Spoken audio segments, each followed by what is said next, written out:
Hello, welcome back. As you can see, we are done with this car. If you remember, this car had a lot of paint damage, a lot of bad paint job. The paint was kind of faded.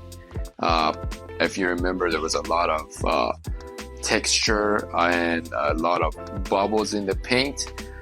We were able to polish this car in multiple stages, 6 to 7 steps of polishing. And then after the polishing was done, we were able to finish all the rock chips repair on it. And now, as you can see, all the chips have been repaired. The car is in a great condition. It doesn't show any of the imperfection on the paint. We applied ceramic coating on it, and now the car is in a very good shape and is all protected. So I'm sure our client will be super happy with this final project. If you do have any questions regarding a bad paint job or faded paint or any other issues on the cars, just contact us. We'll be more than happy to walk you through it and show you how we can help you with your project. Alrighty, have a good one and hope to see you soon.